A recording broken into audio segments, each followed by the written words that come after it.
আপনি হয়তো কাউকে ভালোবাসেন, প্রচণ্ড ভালোবাসেন। আপনার পৃথিবীতে হয়তো ভালোবাসার মানুষ হাতে গোনা, তাদের ভিতরে সে একজন।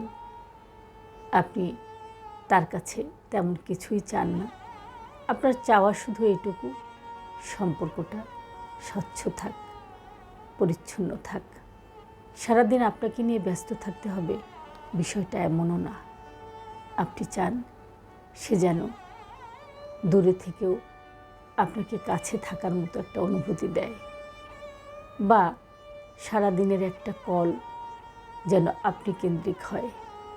আপনি যেন হৃদয় থেকে টের পান, আপনার ভিতর থেকে আপনি অনুভব করতে পারেন যে এই কলটা শুধু আমার জন্য, এই মেসেজটা শুধুই আমি কেন্দ্রিক, আমাকে ভেবে দেয়া।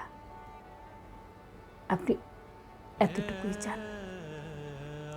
কিন্তু আপনি খেয়াল করলেন যে আপনি যেভাবে চান সে তেমন না। সে আপনাকে ছাড়া ভালো থাকে। সে সারাদিন আপনার সাথে যোগাযোগ না করেও সে ভালো থাকতে পারে। আপনাকে একটু না দেখে সে ভালো থাকতে পারে। আপনি যদি কখনো অনুযোগের সুরে বা অভিমানের সুরে এই বিষয়টা জানতে চান, তাহলে সে হয়তো বলবে প্রচণ্ড ব্যস্ত, সময় পায় না, বা বিভিন্ন কাজে সে ব্যস্ত থাকে, সে প্রচণ্ড ব্যস্ত। তাহলে কষ্ট তো হবে, তাই না? আপনার কষ্ট হবে, প্রচণ্ড কষ্ট হয়। আপনি তখন আল্লাহ তাআলার কাছে প্রার্থনা রাখবেন, যে আল্লাহ, সে যেমন আপনার বান্দা, আমিও তো আপনারই বান্দা। তো কারোর জন্য, আমার জন্য যদি কারোর হৃদয়ে আমার মতো অনুভূতি না থাকে, আমার মতো মায়া ভালোবাসা না থাকে, আমার মতো সম্মানের দৃষ্টি তার না থাকে, তাহলে আল্লাহ এই মানুষটির জন্য আমার অন্তরে যে মায়া, আপনি তা তুলে নেন, যাতে করে আপনার এই বান্দাও ভালো থাকতে পারে। আপনি তার জন্য আমার অন্তর থেকে মায়া তুলে নেন। আপনার এই প্রার্থনা যদি কবুল হয়ে যায়, তাহলে আপনি দেখবেন আস্তে আস্তে ওই প্রচণ্ড ভালো লাগার মানুষটির জন্য আপনার অন্তরে আর মায়া কাজ করছে না। আস্তে আস্তে আপনার অন্তর একা একাই ভালো থাকতে শিখে যাচ্ছে, একা একাই চলতে শিখে যাচ্ছে। তখন আপনি মনে মনে আল্লাহ তাআলাকে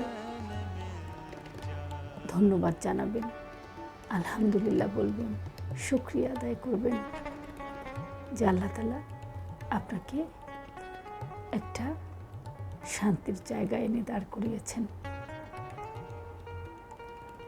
যখনই কোনো বিষয়ে দ্বিধায় পড়ে যাবেন, আল্লাহ তাআলার সাহায্য নেবেন।